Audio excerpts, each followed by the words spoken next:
Exam updates, result, document verification और medical info के लिए अभी सब्सक्राइब करें एजू अचीव क्लासेस। क्या किसी को इस बात का अंदाजा है कि एक छोटी सी स्पेलिंग मिस्टेक या मान लीजिए 10 साल पुराना कोई खत्म हो चुका पुलिस केस किसी का पुलिस की वर्दी पहनने का सपना हमेशा के लिए कैसे तोड़ सकता है? बहुत से लोगों को इसका अंदाजा नहीं होता, वो इसे बस एक फॉर्मेलिटी मान लेते हैं। बिल्कुल। और आज हम जिस विषय की गहराई में उतरने वाले हैं वो कोई साधारण कागज का टुकड़ा नहीं है। ये है एमपी पुलिस अनुप्रमाणन फॉर्म, जिसे हम चरित्र सत्यापन या कैरेक्टर वेरिफिकेशन फॉर्म भी कहते हैं। सही कहा। और हमारे पास जो सोर्स मटेरियल है ना, वो असल में एक 100% एरर फ्री मास्टर गाइड है। मतलब एक ऐसा ब्लूप्रिंट जो ये तय करता है कि सालों की मेहनत के बाद कोई उम्मीदवार असल में ज्वाइनिंग लेटर पकड़ेगा या नहीं। तो आज का हमारा मिशन यही है, इस फॉर्म के हर एक पन्ने, हर एक खाली बॉक्स के पीछे छिपे विज्ञान और सबसे जरूरी उस पुलिसिया मनोविज्ञान को डिकोड करना है। और ये मिशन बहुत ही महत्वपूर्ण है, क्योंकि होता क्या है ना, अधिकांश उम्मीदवार लिखित परीक्षा और फिजिकल टेस्ट में तो अपनी पूरी जान लगा देते हैं। हाँ, वो तो है ही। सबसे मुश्किल तो वही लगता है सबको। बिल्कुल। लेकिन इस फॉर्म को महज एक साधारण औपचारिकता मानकर यही सबसे बड़ी चूक कर बैठते हैं। ये फॉर्म चयन प्रक्रिया का एक अनिवार्य और कानूनी रूप से बाध्यकारी हिस्सा है। मतलब एक छोटी सी गलती और पूरी उम्मीदवारी खतरे में। 100%। सोर्स मटेरियल का अध्ययन करने पर जो सबसे पहला और सबसे अहम सिद्धांत उभर के आता है वो है 100% सत्य जानकारी बनाम जानकारी छुपाना। यही पूरी प्रक्रिया की नींव है। अच्छा, जब मैंने इस 100% सत्य वाले हिस्से को पढ़ा ना, तो मुझे तुरंत एक मेडिकल जांच या अस्पताल की याद आ गई। अस्पताल? वो कैसे? जैसे कोई व्यक्ति किसी गंभीर बीमारी के इलाज के लिए डॉक्टर के पास जाता है और डर के मारे अपनी पुरानी चोट या किसी पुरानी दवा के बारे में डॉक्टर से जानकारी छुपा लेता है, तो ऐसे में क्या होगा? वो डॉक्टर गलत इलाज ही करेगा, जाहिर सी बात है। बिल्कुल। और नुकसान उसी व्यक्ति का होगा। तो मुझे लगता है कि ये अनुप्रमाणन फॉर्म बिल्कुल एक फुल बॉडी एमआरआई स्कैन की तरह है। हाँ, ये एनालॉजी काफी सटीक बैठती है यहाँ पर, है ना? अगर कोई उम्मीदवार पुलिस सिस्टम से अपने अतीत की कोई भी बात छुपाता है, तो ये मानकर चलिए कि सिस्टम के पास ऐसे उपकरण हैं कि वो आज नहीं तो कल उस छुपी हुई बात को पकड़ ही लेगा। मैं पूरी तरह सहमत हूँ। इस एमआरआई स्कैन वाले तरीके से समझने पर स्थिति बहुत स्पष्ट हो जाती है। 100% सत्य जानकारी देने का सीधा सा परिणाम होता है एक सुरक्षित पुलिस वेरिफिकेशन और बिना किसी तनाव के निर्बाध ज्वाइनिंग। बिल्कुल। लेकिन जहां जानकारी छुपाने या उसमें हेरफेर करने की बात आती है, वहां नतीजे बहुत गंभीर होते हैं। गाइड स्पष्ट रूप से चेतावनी देती है कि जानकारी छुपाने पर उम्मीदवारी तो तत्काल निरस्त कर ही दी जाएगी। बाप रे, मतलब सीधे रिजेक्शन ही नहीं, साथ ही धोखाधड़ी के आरोप में कानूनी कार्रवाई और एफआईआर भी दर्ज हो सकती है। और जो बात लोगों को सबसे ज्यादा हैरान करती है वो ये है कि जो केस डिस्पोज हो चुके हैं या जिनमें राजीनामा हो चुका है, उनकी जानकारी देना भी इस फॉर्म में अनिवार्य है। इस पर हम आगे और विस्तार से बात करेंगे, क्योंकि ये बहुत बड़ा पॉइंट है। तो सच्चाई के इस भारी भरकम नियम को समझने के बाद अब फॉर्म की उन बुनियादी चीजों पर आते हैं जहां से इसकी शुरुआत होती है, यानी फोटो और पहचान की पुष्टि। हाँ, अब फॉर्म का ये पहला हिस्सा देखने में तो बहुत सीधा और आसान लगता है, लेकिन मुझे लग रहा है कि सबसे ज्यादा छोटी और बेवकूफ़ी भरी गलतियां यहीं होती होंगी। आप बिल्कुल सही सोच रही हैं। ये वो जगह है जहां ओवर कॉन्फिडेंस भारी पड़ता है।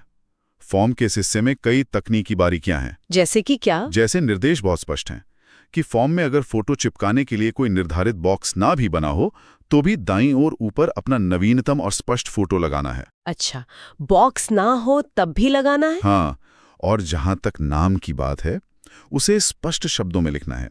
गाइड में उदाहरण भी दिया गया है, जैसे नीलेश कुमार वकील। यहीं पर गाइड में एक बहुत ही सख्त चेतावनी दी गई है कि स्पेलिंग हूबहू वही होनी चाहिए जो 10वीं कक्षा के सर्टिफिकेट में है।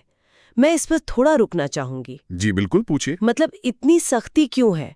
मान लीजिए किसी का नाम कुमार है और उसने फॉर्म में KUMAAR लिख दिया, जबकि 10वीं की मार्कशीट में सिंगल A है। तो सिर्फ एक अक्षर ज्यादा लग गया तो एक अक्षर के अंतर से क्या ही फर्क पड़ता है? इंसान तो वही है, उसका चेहरा भी वही है। ये सवाल अक्सर उठता है कि एक अक्षर से क्या बिगड़ जाएगा, लेकिन हमें ये समझना होगा कि आधुनिक पुलिस व्यवस्था और सरकारी दस्तावेजीकरण कैसे काम करते हैं। अच्छा, यहाँ 1 पर्सन 1 आइडेंटिटी यानी एक व्यक्ति एक पहचान का सिद्धांत लागू होता है। बैकग्राउंड चेक किसी इंसान के चेहरे का नहीं, बल्कि सरकारी सर्वर में मौजूद उसके डेटा का होता है। ओहो, मतलब सारा खेल डेटा का है। बिल्कुल। जब फॉर्म की जानकारी डेटाबेस में डाली जाती है तो सिस्टम एल्गोरिथम के आधार पर काम करता है। अगर 10वीं की मार्कशीट, आधार कार्ड और इस अनुप्रमाणन फॉर्म में स्पेलिंग का मामूली सा भी अंतर है तो डेटाबेस उसे मैच नहीं कर पाता। और फिर वो क्या बन जाता है? वो एक ऑर्फन रिकॉर्ड या अनाथ डेटा बन जाता है और सिस्टम उसे 2 अलग-अलग व्यक्ति मान सकता है। बाप रे, सिर्फ एक एक्स्ट्रा एक ही वजह से? हाँ, और यही मामूली अंतर भविष्य में फर्जीवाड़े या इम्पर्सनेशन का संदेह पैदा करता है। मतलब किसी और की जगह परीक्षा देने का शक। जो कि कोई भी सच्चा उम्मीदवार नहीं चाहेगा। बिल्कुल नहीं। पुलिस का काम संदेह को खत्म करना है, बढ़ाना नहीं। इसीलिए 10वीं की मार्कशीट को ही बेस डॉक्यूमेंट माना गया है। जो उसमें लिखा है वही अंतिम और परम सत्य है। ये तो बहुत ही लॉजिकल है। खैर, ये तो हुई पहचान और चेहरे की पुष्टि, लेकिन इसके बाद पुलिस को ये जानना होता है कि ये चेहरा किन किन इलाकों में रहा है। पते वाला सेक्शन। हाँ, पते को लेकर फॉर्म में 2 अलग-अलग कॉलम दिए गए हैं, एक वर्तमान पता और दूसरा स्थायी पता। मैंने देखा है कि लोग इन दोनों के बीच अक्सर उलझ जाते हैं और गलत जानकारी भर देते हैं। इन दोनों में क्या बुनियादी अंतर है? ये उलझन बहुत आम है। देखिए, वर्तमान पता वो जगह है जहां कोई व्यक्ति फॉर्म भरते समय वास्तव में निवास कर रहा है। इसमें ग्राम या शहर की गली का नाम, वहां का संबंधित थाना, जिला और पिन कोड बिल्कुल स्पष्ट रूप से लिखना होता है। और स्थायी पता? दूसरी ओर, स्थायी पता वो परमानेंट एड्रेस है जहां किसी के पूर्वज रहते आए हैं। मतलब जहां की मूल निवासी पहचान या डोमिसाइल सर्टिफिकेट बना हुआ है। तो अगर कोई पढ़ाई के लिए बाहर रह रहा है तो? हाँ, इसे एक उदाहरण से ही समझते हैं।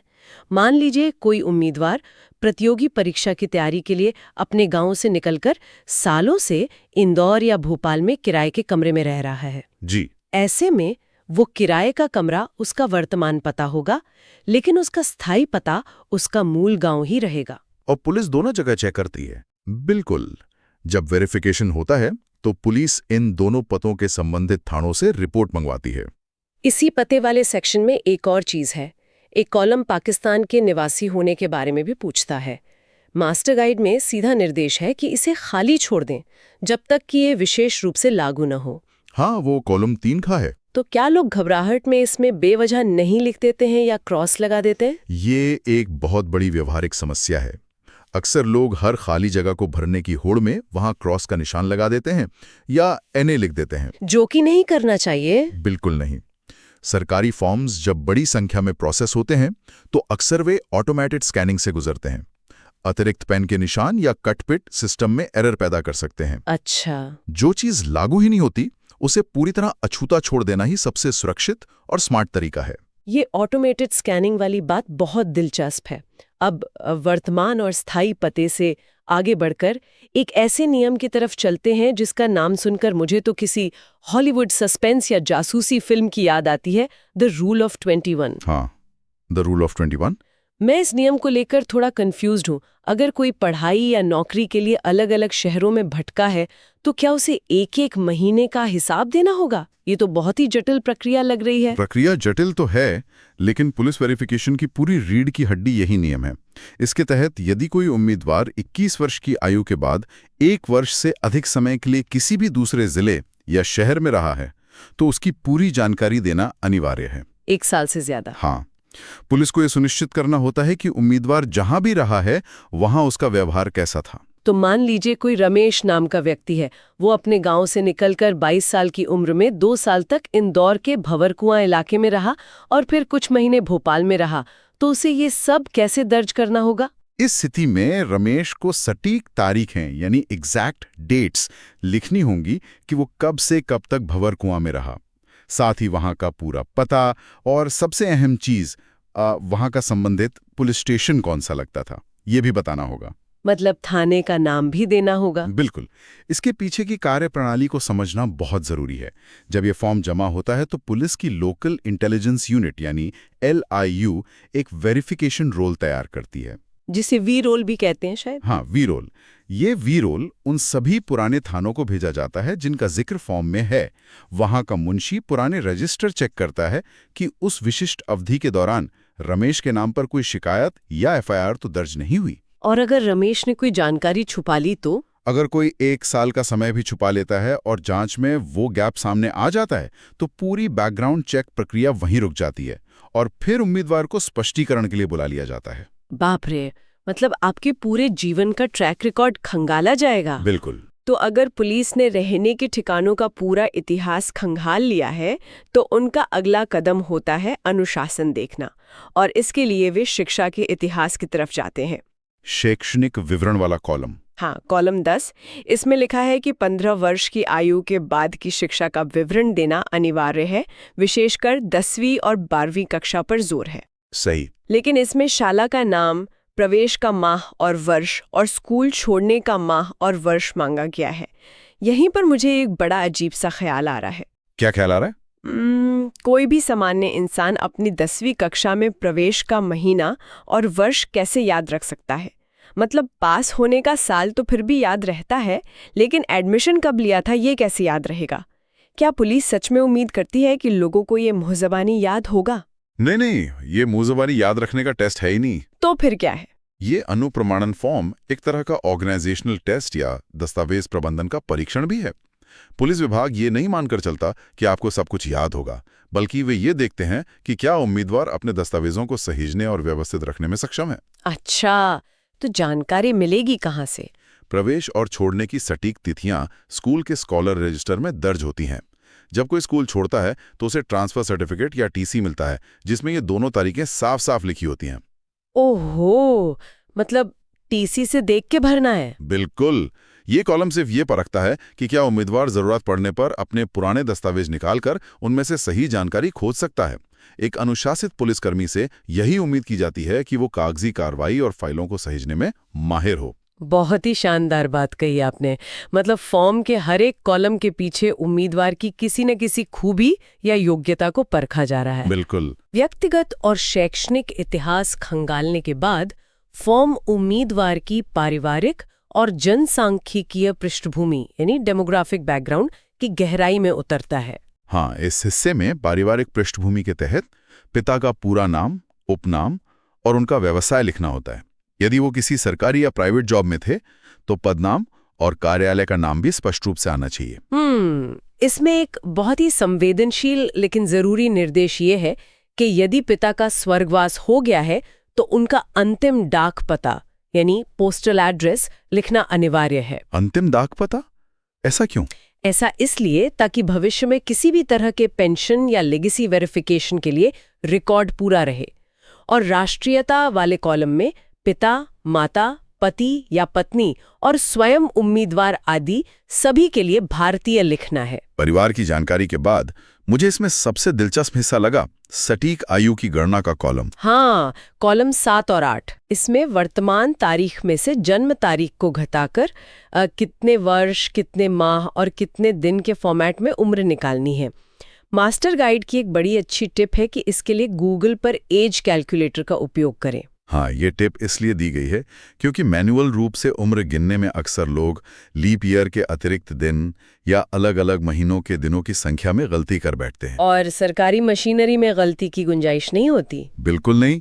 सरकारी मशीनरी बहुत सटीक होती है और मानवीय भूल को आसानी से स्वीकार नहीं करती। मैं तो इस एज कैलकुलेटर को एक डिजिटल अकाउंटेंट की तरह देखती हूँ। जैसे एक सख्त अकाउंटेंट पैसों के एक एक पाई का हिसाब रखता है ना, वैसे ही ये कैलकुलेटर उम्र के एक एक दिन का सटीक हिसाब निकाल कर देता है। बहुत सही तुलना की आपने। है ना?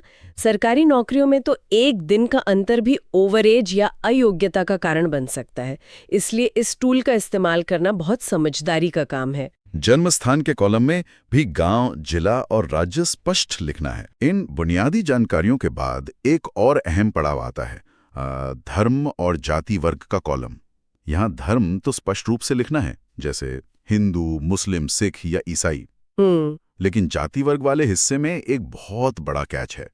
जहां अनजाने में फॉर्म रिजेक्ट होने का खतरा सबसे ज्यादा रहता है। वो कैच क्या है? निर्देश ये है कि SC/ST वर्ग वाला टिक बॉक्स केवल तभी भरें जब उम्मीदवार अनुसूचित जनजाति या अनुसूचित जाति वर्ग से आता हो। और अगर नहीं आता हो तो? यदि उम्मीदवार जनरल या OBC श्रेणी का है तो उसे इस पूरे कॉलम को पूरी तरह ब्लैंक या खाली छोड़ देना है। लेकिन अगर कोई जनरल या OBC का उम्मीदवार घबराहट में वहां नहीं लिख दे या एक छोटा सा क्रॉस का निशान लगा दे तो क्या आसमान टूट पड़ेगा?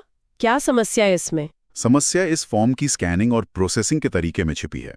जब इन फॉर्म्स को ऑप्टिकल कैरेक्टर रिकग्निशन यानी OCR स्कैनर के जरिए प्रोसेस किया जाता है तो स्कैनर प्रकाश की किरणों का इस्तेमाल करता है। खाली बॉक्स का मतलब स्कैनर के लिए नो डेटा होता है जो सिस्टम आसानी से बायपास कर देता है। लेकिन अगर वहां कोई अनावश्यक क्रॉस या लकीर खींच दी जाती है तो स्कैनर उसे पॉजिटिव रिस्पॉन्स या डेटा एंट्री मान लेता है। ओहो, मतलब स्कैनर समझेगा कि उसने हाँ बोला है। बिल्कुल। सिस्टम में विरोधाभास पैदा होता है कि उम्मीदवार जनरल भी है और उसने SC/ST पर भी निशान लगाया है। इससे सिस्टम एरर दे देता है और फॉर्म मैनुअल चेकिंग के लिए चला जाता है, जिससे पूरी प्रक्रिया हफ्तों तक अटक सकती है। एकदम सही। इसलिए जो नियम लागू नहीं होता उससे छेड़छाड़ ना करना ही बेहतर है। वाह, एक छोटे से पेन के निशान के पीछे इतना बड़ा विज्ञान। तो अब तक हमने पहचान, पते, शिक्षा और परिवार के बारे में जान लिया। अब हम फॉर्म के उस सेक्शन की तरफ बढ़ रहे हैं जो इस पूरी प्रक्रिया का सबसे तनावपूर्ण और संवेदनशील हिस्सा है। कॉलम 11 और 12। हाँ, जहां सच में एक गलती से महीनों की मेहनत और नौकरी दोनों जा सकती हैं। मैं बात कर रही हूं पूर्व रोजगार और सबसे खतरनाक लीगल माइनफील्ड यानी आपराधिक रिकॉर्ड की। पूर्व रोजगार का हिस्सा तो फिर भी सीधा है। यदि उम्मीदवार पहले से किसी सरकारी या प्राइवेट संस्था में नियोजित रहा है तो उसका पूरा विवरण देना होता है। मतलब पद का नाम, कब से कब तक काम किया और संस्था का नाम। और जो फ्रेशर्स है, यदि कोई सीधे स्कूल या कॉलेज से परीक्षा पास करके आया है और कभी कोई जॉब नहीं की है तो बस NA यानी लागू नहीं लिखें। असली खदान या लीगल माइनफील्ड तो आपराधिक रिकॉर्ड वाला हिस्सा है। बिल्कुल। इसमें एक स्वर्ण नियम या द गोल्डन रूल बताया गया है कि यदि जीवन में कभी कोई FIR, गिरफ्तारी या कोर्ट केस नहीं हुआ है तो हर सब सेक्शन में स्पष्ट रूप से नहीं लिखें। जी। लेकिन जो चीज मुझे सबसे ज्यादा हैरान कर रही है वो है इसका लाल झंडी या एक्सेप्शन वाला हिस्सा। यह लाल झंडी इस पूरी गाइड का सबसे महत्वपूर्ण बिंदु है। नियम कहता है कि यदि कभी कोई अपराध पंजीबद्ध हुआ था, भले ही बाद में उसमें राजीनामा या कॉम्प्रोमाइज हो गया हो या सबूतों के अभाव में केस डिस्पोज हो गया हो, तो उसकी जानकारी इस फॉर्म में देना अनिवार्य है। इसे छुपाना सीधा अपनी उम्मीदवारी के निरस्तीकरण को बुलावा देना है। मैं इस पर एक बहुत ही कड़ा सवाल पूछना चाहती हूँ। देखिए, हमारे देश में न्यायपालिका का काम फैसला सुनाना है। बिल्कुल। जब कोर्ट ने किसी केस को खत्म कर दिया, उसे डिस्पोज कर दिया और उम्मीदवार को बाइज्जत बरी कर दिया या क्लीन चिट दे दी, तो फिर उसे इस पुलिस फॉर्म में दोबारा क्यों लिखना? क्या ये पुराने घाव कुरेदने और एक निर्दोष साबित हो चुके व्यक्ति को बेवजह परेशान करने जैसा नहीं है? ये आपत्ति पहली नजर में बहुत ही तार्किक और जायज लगती है, लेकिन यहीं पर हमें न्यायपालिका और कार्यपालिका, खासकर पुलिस विभाग के काम करने के तरीके और उनके उद्देश्यों के बीच के गहरे अंतर को समझना होगा। वो अंतर क्या है? न्यायपालिका का काम ये तय करना है कि उपलब्ध सबूतों के आधार पर किसी को कानूनी सजा देनी है या बरी करना है, लेकिन जो पुलिस विभाग इस अनुप्रमाणन फॉर्म की जांच कर रहा है उसका काम सजा देना नहीं है। तो उनका काम क्या है? उनका मुख्य काम एक पुलिसकर्मी के रूप में चयन से पहले उम्मीदवार के चरित्र का पारदर्शी मूल्यांकन करना है। अच्छा, मतलब कोर्ट का नजरिया अपराध और सजा को लेकर है और पुलिस का नजरिया ईमानदारी और सत्यनिष्ठा को लेकर है। ये बात 100% सही है। पुलिस ये देखना चाहती है कि क्या उम्मीदवार अपने अतीत को लेकर पूरी तरह से पारदर्शी है या नहीं। जब कोई व्यक्ति फॉर्म में ये बताता है कि हाँ, मुझ पर अतीत में एक केस हुआ था लेकिन कोर्ट ने मुझे बरी कर दिया है, तो वो अपना सत्य निडरता से प्रस्तुत कर रहा है। ये तो है। विभाग ये सोचता है कि जो व्यक्ति अपने अतीत के मुश्किल सच को सरकारी फॉर्म में लिखने की हिम्मत रखता है वो कल को ड्यूटी के दौरान भी भ्रष्ट नहीं होगा और कुछ छुपाएगा नहीं। और अगर वो छुपा लेता है तो पुलिस को लगता है कि ये ईमानदार नहीं है। बिल्कुल। बैकग्राउंड चेक का तंत्र इस तरह से काम करता है कि डिस्ट्रिक्ट क्राइम रिकॉर्ड ब्यूरो यानी DCRB से पुरानी FIR भी बाहर आ ही जाती है। जैसे ही पुलिस को पता चलता है कि तथ्य छुपाया गया था, उम्मीदवार को कोर्ट से कानूनी रूप से बरी होने के बावजूद पुलिस के इस चरित्र परीक्षण में फेल कर दिया जाता है क्योंकि उसने सच छुपाया। ये नजरिया तो मैंने कभी सोचा ही नहीं था।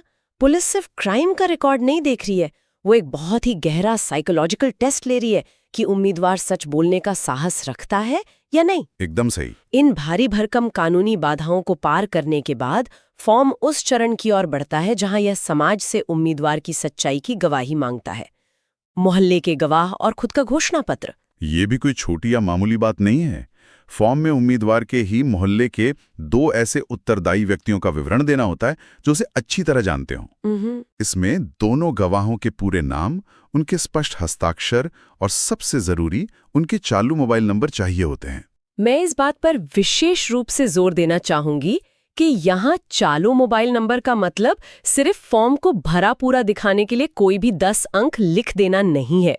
इसका सीधा सा मतलब है कि पुलिस वेरिफिकेशन के दौरान सच में उन गवाहों को कॉल कर सकती है। केवल कॉल ही नहीं, बल्कि कई मामलों में संबंधित थाने का पुलिसकर्मी या बीट प्रभारी सीधे उन गवाहों के घर जाकर फिजिकल वेरिफिकेशन भी कर सकता है। बाप रे, सीधे घर पहुंच जाते हैं? जी हाँ। वे पड़ोसियों से पूछते हैं कि क्या आप इस उम्मीदवार को जानते हैं? क्या इसका व्यवहार समाज में उग्र तो नहीं है?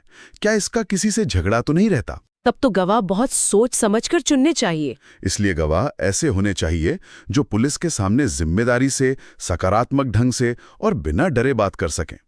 किसी ऐसे दोस्त या अनजान रिश्तेदार से फॉर्म पर साइन करवाकर औपचारिकता पूरी कर लेना बहुत भारी पड़ सकता है अगर वे पुलिस के सामने मुकर जाएं। गवाहों के बाद आता है खुद उम्मीदवार का घोषणा पत्र, जिसे डिक्लेरेशन कहते हैं। यहाँ उम्मीदवार के हस्ताक्षर होते हैं जो कानूनी रूप से ये प्रमाणित करते हैं कि फॉर्म में दी गई 100% जानकारी सत्य है। और इसके साथ तारीख और जगह भी लिखनी होती है ना? हाँ, फॉर्म भरने की वर्तमान तारीख और अपने वर्तमान स्थान या जिले का नाम लिखना होता है। इस एक सिग्नेचर के साथ ही फॉर्म में लिखी हर बात की सारी कानूनी जिम्मेदारी उम्मीदवार के कंधों पर आ जाती है। लेकिन फॉर्म को भर लेना ही सब कुछ नहीं है।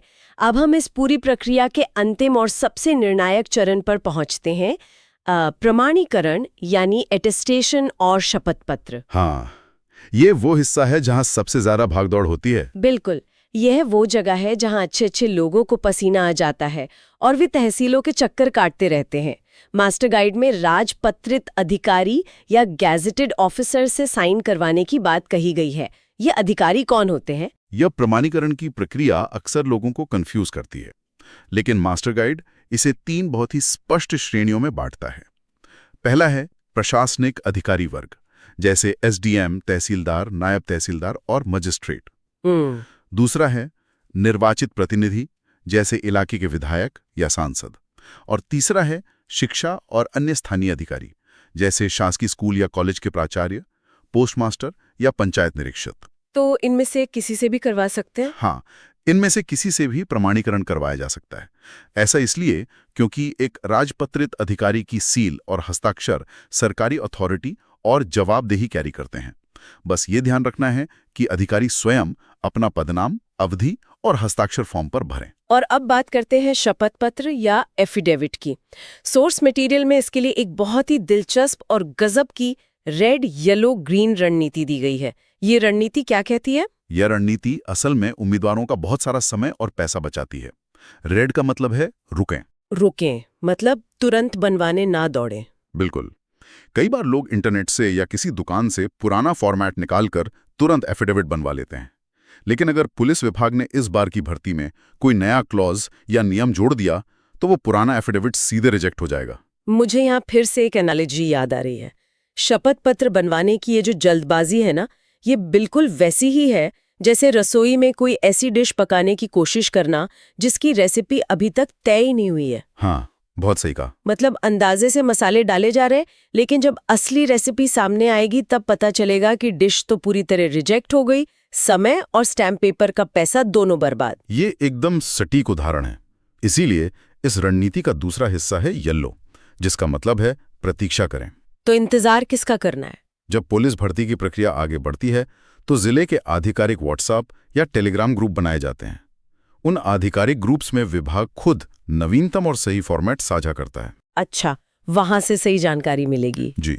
और फिर आता है ग्रीन यानी कार्यवाही, जब आपको आधिकारिक ग्रुप से एकदम सही फॉर्मेट मिल जाए तब उसे 50 या 100 रुपए के स्टैम्प पेपर पर प्रिंट कराएं और कचहरी जाकर नोटरी करवाएं। इसमें तो ज्यादा समय नहीं लगता होगा। इस नोटरी प्रक्रिया में मुश्किल से 10 मिनट का समय लगता है, इसलिए पहले से भागदौड़ करने की कोई जरूरत नहीं है। अगर हम इस पूरी लंबी चर्चा के धागों को एक साथ पिरोएं तो एक तस्वीर बिल्कुल साफ हो जाती है।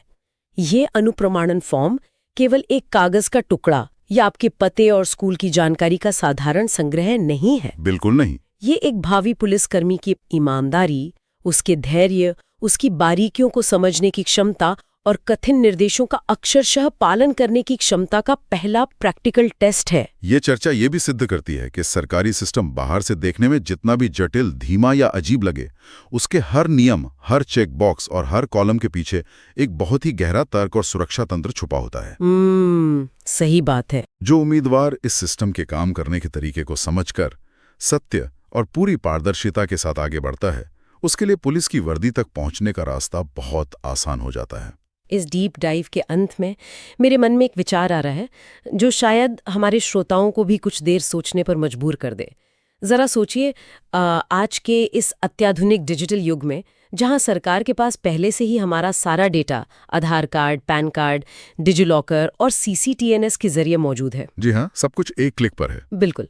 उनके लिए सिर्फ एक क्लिक पर किसी भी व्यक्ति का पूरा इतिहास निकालना कोई बड़ी बात नहीं है।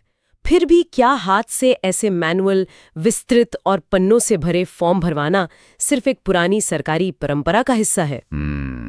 या फिर ये सिस्टम का एक जानबूझकर बनाया गया मनोवैज्ञानिक तरीका है ये देखने का कि कौन व्यक्ति बिना झुंझलाए, बिना झूठ बोले, कितनी जिम्मेदारी से एक एक नियम का पालन कर सकता है?